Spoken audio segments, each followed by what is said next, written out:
सोका।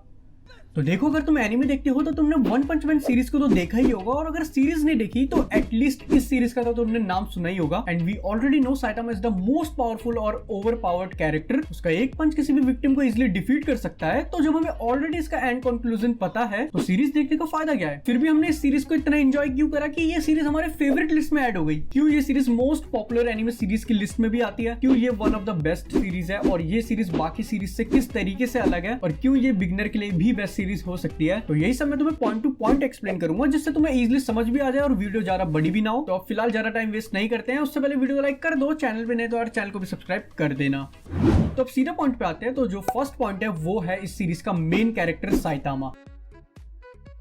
तो अगर बात करें अदर शोज की, तो जो उसमें मेन प्रोटैगनिस्ट या हीरो होता है वो इनिशियल लेवल पे इतना स्ट्रांग नहीं होता। वो ग्रेजुअली अपनी पावर को इंक्रीज करता है। उसके पास एक मोटिव होता है अपनी पावर को इंक्रीज करने का, और इवेंचुअली वो उस पावर को अचीव भी कर लेता है। उसके पास काफी सारी रिस्पॉन्सिबिलिटीज होती है, और स्पाइडरमैन का एक फेमस डायलॉग भी है, great power comes with great responsibilities. उसे लोगों की चिंता है, लोगों को उसकी चिंता है, वो काफी ज्यादा फेमस है। उसमें हीरो वाली हर एक कैरेक्टरिस्टिक्स होती है, मतलब कोई भी देख के बता देगा कि इस सीरीज का मेन प्रोटैगनिस्ट या हीरो कौन है। लेकिन अगर बात करें वन पंच मैन की, तो ये सीरीज कंप्लीटली डिफरेंट है। इस सीरीज का जो मेन प्रोटैगनिस्ट या हीरो है वो ग्रेजुअली अपनी पावर को इंक्रीज नहीं करता, वो ऑलरेडी ओवर पावर्ड है। उसका एक पंच किसी भी विक्टिम को इजीली डिफीट कर सकता है। उसके पास लिमिटलेस फिजिकल स्ट्रेंथ है। हाँ, साइटामा का तुम्हें पास दिखाया जाएगा, लेकिन वो एपिसोड वाइज कंटिन्यूएशन के साथ नहीं चलता कि तुम्हें ग्रेजुअली उसकी पावर इंक्रीज होते हुए दिख रही होगी। बाद में तुम्हें एपिसोड में उसका पास देखने को मिलेगा, जहां पे कि किस तरीके से उसने उस पावर को अचीव करा। 3 साल तक एक रूटीन फॉलो करा था सीरीज के अंदर, देखना किस तरीके से वो डिप्रेशन और एंजाइटी और अनएम्प्लॉयमेंट से गुजर रहा था उस टाइम। वो सब तुम्हें सीरीज के अंदर दिखाया जाएगा, बट वो एपिसोड वाइज नहीं चलता कि तुम्हें हर एक एपिसोड में उसकी पावर इंक्रीज होते हुए दिख रही होगी। ऑलरेडी ये कैरेक्टर ओवर पावर्ड होता है, और इतनी पावर होने के बाद भी ना ये अमीर होता है, ना ही इसके पास कोई फेम होता है। लोगों को साइटामा से घंटा फर्क नहीं पड़ता, लेकिन अपने साइटामा भी कम नहीं है। He doesn't give a shit about that. बस साइटामा को एक स्ट्रॉन्ग विक्टिम चाहिए जिसके साथ वो फाइट कर सके, उसे डिफीट कर सके, उसे लोगों की हेल्प करना अच्छा लगता है। He is just a hero for fun. तो एक ये मेन पॉइंट है जिस रीजन के चक्कर में ये सीरीज बाकी सीरीज से कंप्लीटली डिफरेंट है। इसका कॉन्सेप्ट काफी डिफरेंट है, क्योंकि यूजुअली हमने हर एक सीरीज में देखा होता है जो हीरो होता है वो ग्रेजुअली अपनी पावर को इंक्रीज करता है। लाइक मेन हमें पता होता है कि ये कैरेक्टर इस सीरीज का मेन प्रोटैगनिस्ट है, लेकिन वन पंच मैन में यही कंप्लीटली डिफरेंट दिखाया गया है कि मेन कैरेक्टर को ही इस तरीके से उन्होंने पोर्ट्रे किया है कि अगर तुम किसी भी नॉन एनिमे वॉचर को इसे दिखाओगे तो वो कहीं से भी इसे हीरो कंसिडर नहीं करेगा। वो शायद इसे लकी मैन से कंपेयर करने लग जाए, क्योंकि मुझे भी थोड़ा बहुत सिमिलर वैसा ही लगता था। But we know who is Saitama.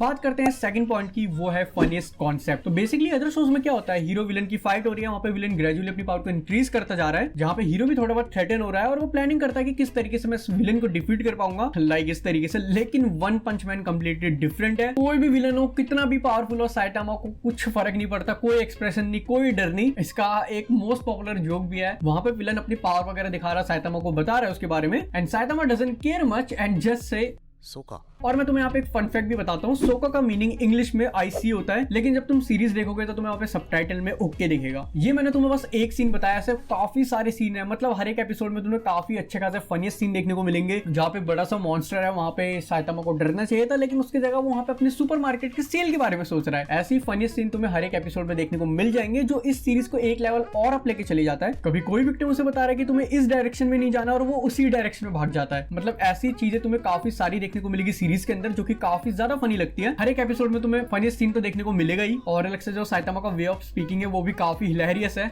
कोई चेहरे पे एक्सप्रेशन नहीं, और जिस तरीके से वो बोलता है वो काफी फनी लगता है। तो पर्सनली जो साइटामा के कैरेक्टर के साथ इन्होंने फनीस्ट कॉन्सेप्ट डाला है वो काफी बढ़िया है, जिस चक्कर में सीरीज कंप्लीटली डिफरेंट कॉन्सेप्ट पे काम करती है, और बाकी सीरीज से एकदम अलग है और एक लेवल और अब चली जाती है।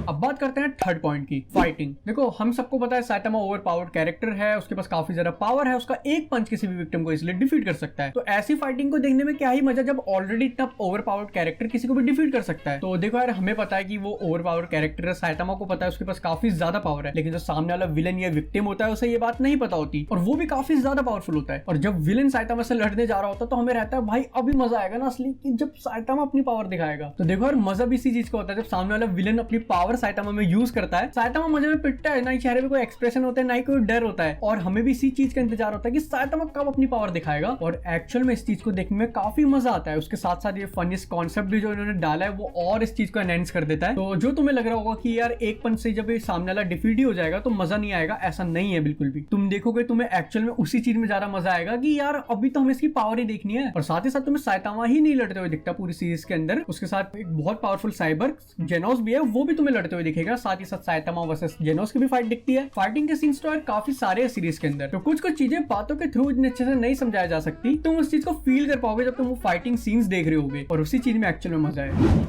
फोर्थ पॉइंट है शॉर्ट एनिमे। देखो ये एनिमे काफी ज्यादा शॉर्ट है, बस 24 एपिसोड है दोनों सीजन मिलाकर, एंड बिगनर के लिए भी ये काफी ज्यादा बेस्ट ऑप्शन है। तो अगर तुम बिगनर हो या तुमने वन पंच मैन अब तक नहीं देखी, तुम डेफिनेटली इस सीरीज को एंजॉय करोगे, क्योंकि इस सीरीज के अंदर तुम्हें ऐसे बोर वाली फीलिंग नहीं आएगी। तुम्हें फनीस्ट कॉन्सेप्ट देखने को मिलेगा, फाइटिंग सीन्स काफी सारी देखने को मिलेगी, काफी तरह तरह के तुम्हें मॉन्स्टर देखने को मिलेंगे, और 24 एपिसोड में खत्म है सीरीज। साथ ही साथ कुछ लोगों का एब्सर्ड स्टीरियोटिपिकल बिलीफ होता है एनिमे को लेकर कि एनिमे कार्टून जैसी होती है, तो वो चीज को भी ये सीरीज ब्रेक कर देती है। तुम्हें एक कैरेक्टर की पास्ट लाइफ भी देखने को मिलेगी, जहाँ पे वो डिप्रेशन से गुजर चुका है, वो अनएम्प्लॉयड था, काफी लोगों के लिए रिलेटेबल हो सकता है, उसे हीरो बनना था, उसे लोगों की मदद करना अच्छा लगता था, एंड फाइनली वो हीरो बन चुका है। He is hero just for fun. Short anime plus best concept होने के साथ साथ ये बिगिनर के लिए काफी बड़ी ऑप्शन है।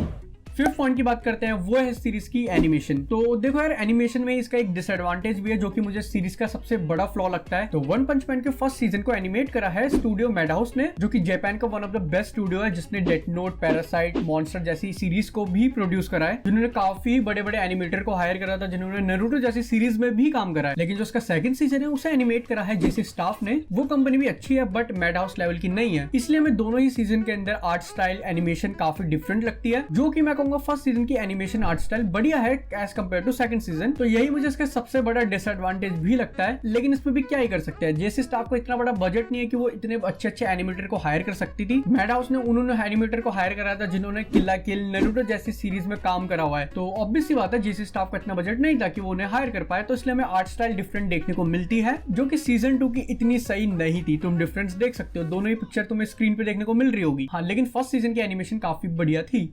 तो देखो यार, यही कुछ रीजंस है जिसके चक्कर में सीरीज कंप्लीटली डिफरेंट है और एक लेवल अप है बाकी सीरीज से। ये सीरीज काफी डिफरेंट कॉन्सेप्ट में काम करती है, जो कि इस सीरीज को बाकी सीरीज से अलग बनाता है। साथ ही साथ ये सीरीज बिगनर के लिए भी बेस्ट ऑप्शन है, और अगर तुम एनिमे देखते हो लेकिन तुमने वन पंच मैन को नहीं देखा, तो मैं तुम्हें बताऊं 2 दिन की है बस ये सीरीज। तुम 2 दिन में सीरीज को पूरी खत्म कर दोगे, और जो नर्ड होंगे वो तो भाई एक ही दिन में खत्म कर देंगे, मैक्सिमम तुम्हें 3 दिन लगेंगे बस। देखो, हमने हीरोस्टिक वाली सीरीज तो काफी देखी है, उसमें मजा भी बहुत आता है, लेकिन यार कुछ ऐसा भी ट्राई करके देखो जो कि हीरो तो है लेकिन बाकी हीरो से काफी डिफरेंट है। और साथ ही साथ यार मुझे कोई टॉपिक सजेस्ट करो कि मुझे नेक्स्ट वीडियो किस टॉपिक पे बनानी चाहिए। टॉपिक फाइंड करने काफी डिफिकल्ट हो रहे हैं, और कुछ बढ़िया सी एनिमे सीरीज भी रिकमेंड करना। फिलहाल वीडियो अच्छी लगी तो वीडियो को लाइक कर दो, चैनल पे नहीं तो चैनल को सब्सक्राइब कर देना। 200 सब्सक्राइबर हमें हिट करने हैं, तो सब्सक्राइब कर देना। मैं मिलता हूं तुमसे नेक्स्ट वीडियो में।